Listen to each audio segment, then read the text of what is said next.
Hello, it's Renata with Renata's Garden, and it's time for yet another episode of Unearth Horticulture. Today's topic is all about trees.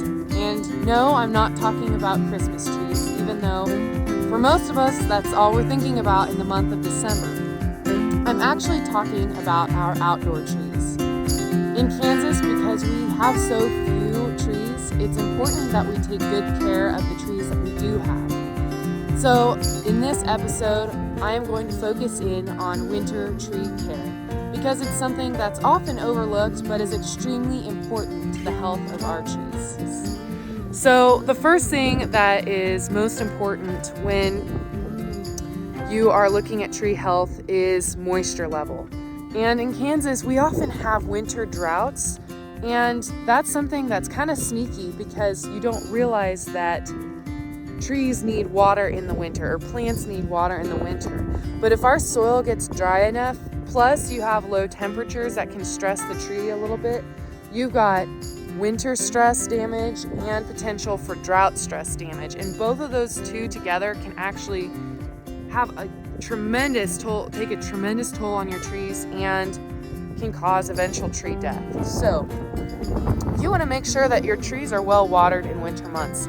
So one of the things that I do going around the yard, I do a tree walk once a month and check for moisture levels with each tree. And it's especially important for evergreens and trees that are just getting established in their first 5 years of growth. So I'm going to show you, I am at this American elm hybrid, and it has been planted here about 5 to 7 years, so it's one of our younger trees.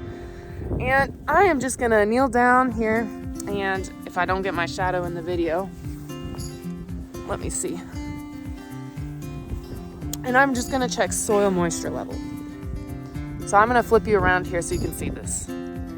Okay, as you can see, I've got a nice tree ring around here, mulch ring, and it's a little bit small, but it's really important to have some protected area, buffer area between your lawn and your tree to both protect the taper from any equipment, from mowing equipment or string trimmers, but also to allow those fine roots of the tree to not have to compete with your lawn for moisture.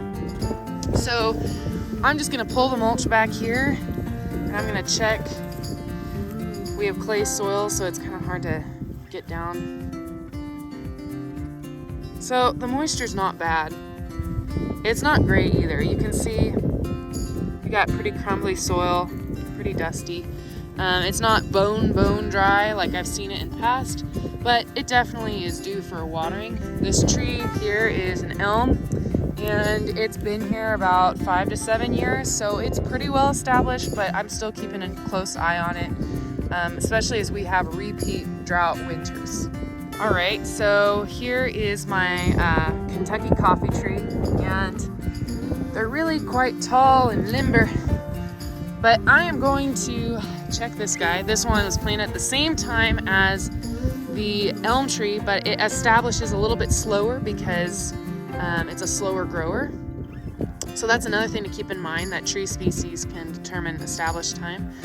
This soil's actually darker, so I think it's a little bit more moist, but again, since I'm out here watering, I think I'm gonna catch this guy at the same time. So while I walk over to get the hose, I thought I'd just answer a question I know you're all thinking. Renata, it's winter, nothing is growing, why do we have to water plants? Well, here's why. Plants have roots, and roots aren't something you see, but they are active, pretty active. Trees go dormant, they drop their leaves, and they pull in all of their nutrients out of their leaves during fall when the season changes, and they put those nutrients, they pull them all back in down into their roots. And those roots hold that there, and they need to stay healthy so that those nutrients and water and everything is accessible to the tree immediately when it calls upon it for use. So in the spring, when this tree wants to bud out and start opening, it is important that it has all of the nutrients and the water that it needs to be able to do that, go through the process of bud swell and eventually leaf out and expand its leaves and start to photosynthesize and start building more sugars and nutrients on its own that aren't stored in the roots. So that's something that is important to keep it hydrated, keep it healthy, so that it can rebound every spring happily. Okay, so I've got this hose out and I just put a breaker on the end of it so that there's not just a constant stream of water coming to the same spot around the tree. I'm going to give the mulch ring a soak, kind of let it start taking in moisture again because it's so dry. There's several ways you can water your trees, and I'm just doing it by hand, but I'll probably leave the hose here running for a little bit. Since the ground is so dry, it might not take in moisture quite as readily, but it'll slowly soak in. If you have soaker hose rings, those are really nice to just set and forget and set a timer for like 30 minutes, walk away. And when you water your trees, it's really important to know what type of soil you have, because soil type can determine how much water you need to give your tree. You know, you don't want your tree to be sitting in water, too much water. So if you have really heavy clay soils, like a lot of Kansans do, then you're going to want to not water quite as much each time you water. Like I can already see I have water sitting here around the taper of the tree, and that will go down eventually, but that just means that I don't have to leave the water on running as long. Another thing you will want to keep in mind where winter care is concerned with your trees is pruning or broken limbs.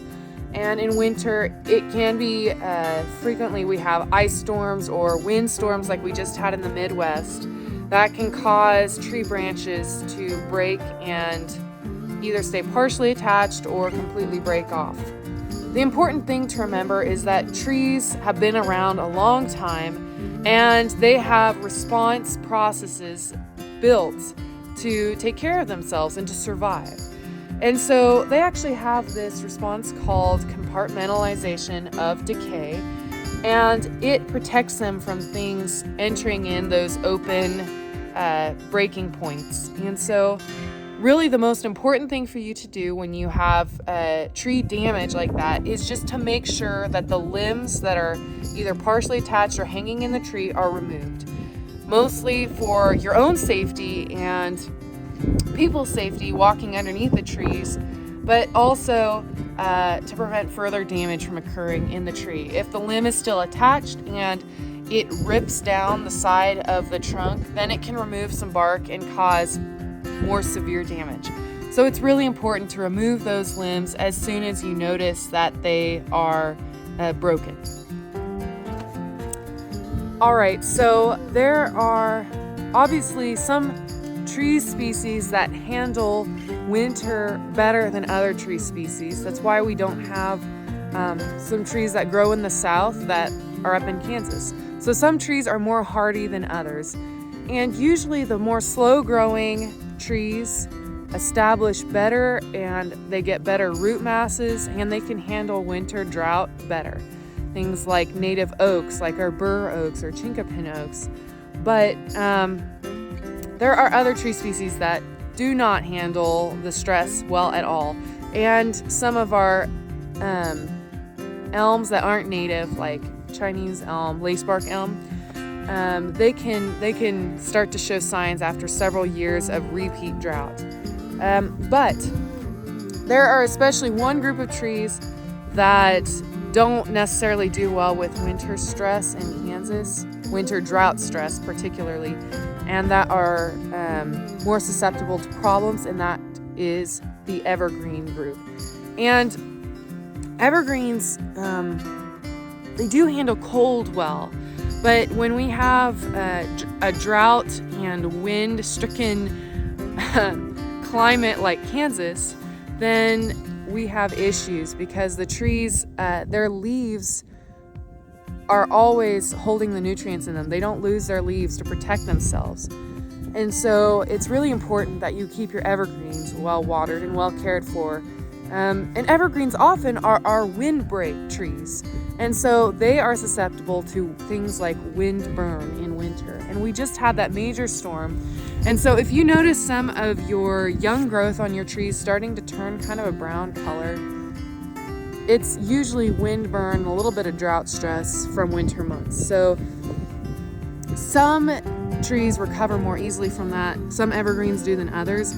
We actually have a native, only one native evergreen, and that is the eastern red cedar, and it's a juniper tree. And so I highly suggest, if you're considering evergreens in your yard, to choose native, choose junipers, because they often can overcome some of our climate issues a little bit better. But I'm standing here by eastern red cedar windbreak that we have, and as you can see, the whole backside's a little bit bald. We've lost some lower branches due to heat burn from burning in the pasture every spring, but they don't look terrible.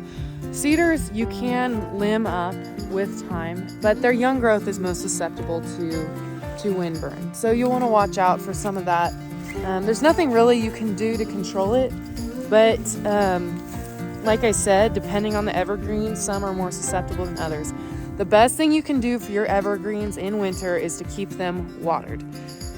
If you let them dry down too severely, they're more susceptible to stress and you can lose them more readily. So definitely keep an eye on them, make sure that they stay moist. Here's an example. I don't know if you can see this very well.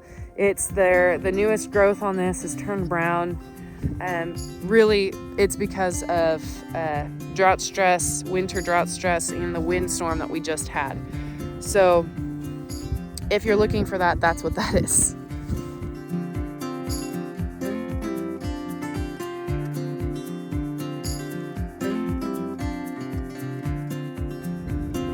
All right, so really when it comes to tree care, those are the three main things to watch out for. First and most important, moisture level. Make sure to check it periodically. Second is broken and damaged limbs. And then third is wind burn. So keep an eye out for those three issues to really encourage tree health. If you have any questions, as always, drop them in the comments below or shoot me an email. I'm happy to answer questions. And until next time, you've been watching Unearth Horticulture.